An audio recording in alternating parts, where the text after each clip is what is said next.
Hey y'all, Tyler here with eBike Commuting. Today I'm going to be walking you through Specialized's Haul LT, which is their long tail version of their cargo bike.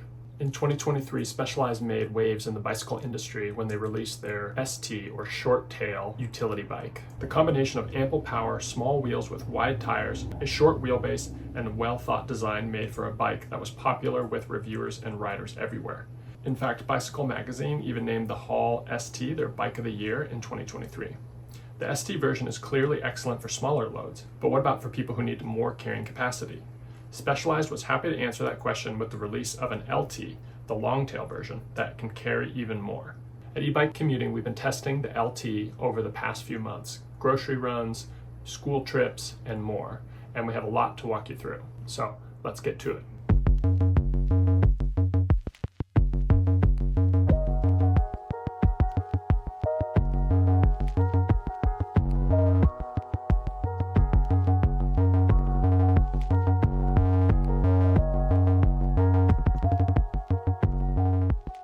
Specialized is a brand that knows how to design a bike from the ground up. The company sponsors several professional teams, and its bikes can be found at the front of races across every discipline within the sport. While it isn't necessarily known for its commuter and cargo offerings, that's starting to change. Like the ST version, the Haul LT does a lot very well, making it a viable car replacement for many people. But it may be simply too long and heavy to be a practical option for everyone. First, let's talk about some of the basic stats of the LT. It's a Class 3 e-bike with a base price of $3,500. Its max speed is 28 miles per hour, and it has an estimated range of 60 miles. It weighs 88 pounds without accessories, and its rear hub motor has 770 watts of power. It comes with the torque sensor versus a cadence sensor, which is great. It does not come with a throttle, but you can add it as an add-on. Let's cover about the things we really like about the LT. The Haul LT is one of the best long tails to ride that we've ever tested. It tracks straight and is very smooth. Even when it's loaded down with cargo, it's hard for it to get kind of bounce and get unsettled when riding. It just feels very, very stable, which I like when it comes to a long tail, especially when you're carrying kids. You want to feel stable and secure while you're riding, and the LT certainly does that. It also has an impressive rider height range. It's advertised as going from 4'5" all the way up to 6'4".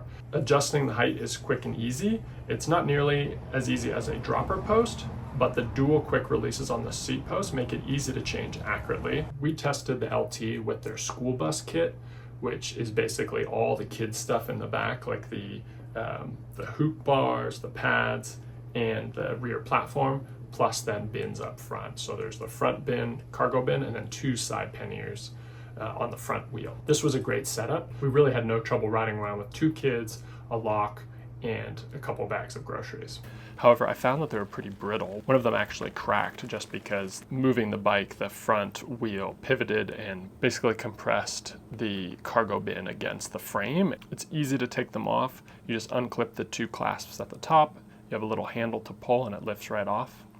To put them back on, you just have to line up that middle kind of horizontal hook and then get the top two hooks on and then clip them down. So easy to put on and off. Let's talk about the tires. There's no front suspension on the LT, but frankly, I didn't think you really needed that because of these carless Whisper tires. I took it across tons of gravel. They do a great job of blending traction and rolling resistance. On larger wheels, wide tires might feel cumbersome, but here they feel just right. And some give is nice on these tires, but one thing to note is you want to keep an eye on pressure just to make sure they don't get too squishy on you. I also like the excellent lights that the LT had. Good lighting is critical for staying safe on the road, even if you're just riding during the daylight. It really helps with visibility. The integrated lights work flawlessly. The lower mounting point in the front really helps you see obstacles on the road because it helps cast a shadow on them from a lower angle.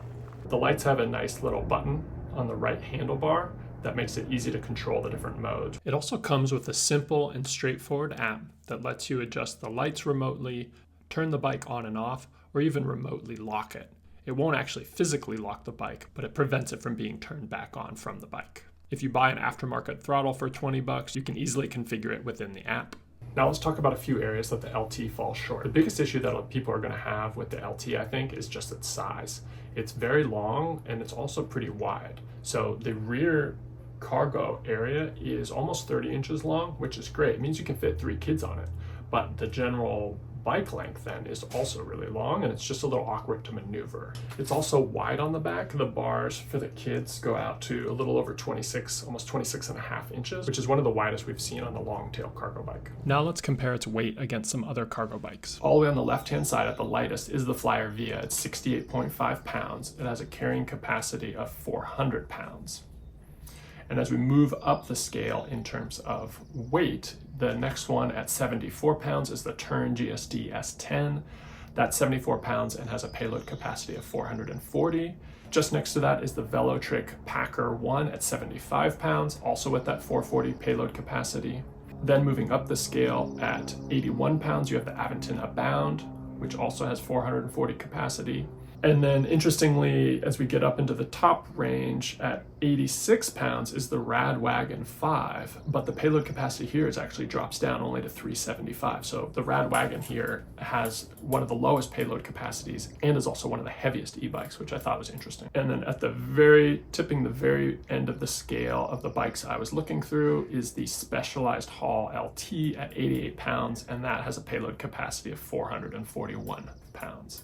As you can see, the Hall LT is one of the heaviest long-tail cargo bikes out there. The problem is the length and weight make it a little bit cumbersome to maneuver, whether you're just getting off and trying to maneuver it into a parking space at the grocery store. Perhaps Specialized will release a Goldilocks cargo bike, which I think would be something in between the ST and the LT in terms of length and weight. The other thing that's a little odd here on the LT is that Specialized didn't put a chain guard on it. Pretty much every cargo bike has a chain guard, so I'm a bit surprised that Specialized did not add a chain guard here. Earlier I talked about how great the options are on the e-bike. However, the school bus kit is pretty expensive. To get the bars and all the panniers on the front, it's a little over $1,000, which frankly just feels like a lot for the accessories of the bike. I don't know if they're marking this stuff up. I prefer to see cargo bikes where they have all the accessories almost at cost, so it's not really a huge markup to go beyond. Like, you're already spending a lot of money on the bike itself. It's nice when all the accessories don't break the bank. It's also worth noting that Specialized doesn't make a rain cover for the back of the bike. I'm a bit surprised by this because pretty much every other long-tail cargo bike maker has one. My guess is that Specialized will introduce one in the near future. So that's the Specialized Hall LT. If you've ridden this bike before, drop a comment and share your experience with others, and we'll see you out there riding. Have a good one.